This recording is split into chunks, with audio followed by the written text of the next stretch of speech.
a hot minute I had disappeared from my social media account, and that's because I'm recently not enjoying my relationship with social media anymore. It was getting so bad that I had to literally tap out for a whole week just to take a pause and recalibrate my mindset. I'm not gonna lie, at one point I was actually scared of posting because every time I post I lose hundreds of followers. This is my platform where I actually feel fearless and I feel like I have creative freedom. And अगर ये चीज भी मुझे मेरे full time job की तरह stress दे रही है, then bro, like I'm actually gonna die. So ये चीज भी ना स्टेजेस में होती है. जब तुम शुरू में पोस्ट करना स्टार्ट करते हो और तुम्हारे 100 फॉलोअर्स होते हैं, उस टाइम पे तुम्हारे एक्सपेक्टेशंस वैसे भी लो होते हैं. मेरे पर्सनली हाई थे, बट जब वीडियोस पे तुम्हारे 100-200 व्यूज आते हैं तो तुम हम्बल हो जाते हो. And after getting humble and being disappointed continuously, you stop giving a and you just start doing whatever, and that's when you start to get the numbers up. And as your numbers are going up, you're still having fun, you're still being yourself.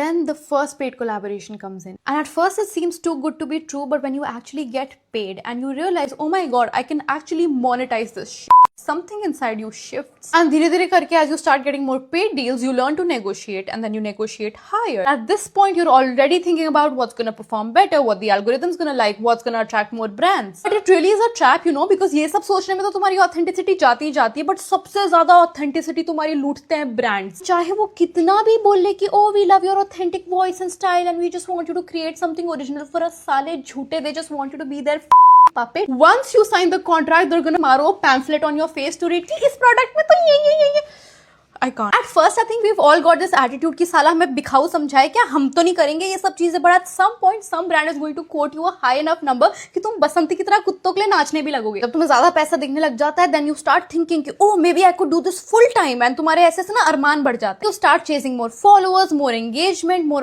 opportunities, more money. It all becomes a game of numbers. And you know when it becomes a game of numbers, it becomes a game of comparison. देखो comparison का तो कोई cap नहीं होता, so it can get really toxic. For example, I have been comparing myself to people with 1 million followers जो 10 साल से content बना रहे हैं, मैं 1 साल से भी नहीं बना रही है. नाम लाइक मुझे कब वो अपॉर्चुनिटीज मिलेंगी जो उसको मिली, मुझे कब इतना पैसा मिलेगा, मुझे कब कोई रेड कारपेट पे बुलाएगा. एक चीज तो मैं थोड़ी गर्व से बोलना चाहूंगी कि अभी तक मैं बिखी नहीं हूं, एंड अभी तक मैं अपने ऑथेंटिसिटी पे बहुत ढीठ की तरह खड़ी हूं. बिलीव मी और not, I have turn down a brand deal worth $1,800 just because they wanted me to deliver in a way that I didn't like. So I was like, I don't want your money. But फिर कभी कभी लगता है कि इसी चीज की वजह से मैं कभी सक्सेसफुल नहीं हो पाऊंगी, बिकॉज मैं ऑथेंटिक बनने के चक्कर में स्ट्रेटेजिक नहीं बन रही. अगर फ्यूचर में कभी मैं भी बिक जाऊं तो प्लीज मुझे जज मत करना. It's nothing personal, it's just business. I have the same problem with finding a निश, बिकॉज आई थिंक बहुत लोगों ने मुझे मेरे अनएम्प्लॉयमेंट एरा के लिए फॉलो किया था, किसी ने मुझे बायोटेक कंटेंट के लिए फॉलो किया था, किसी ने मुझे LDR कंटेंट के लिए फॉलो किया. But the thing is, just like real life, you can not put all your eggs in one basket. So I have been trying to diversify my content, and उसके चक्कर में अब मैं unfollow हो रही हूँ. I am like feeling a little bit discouraged. I have to still show up because consistency is key, right?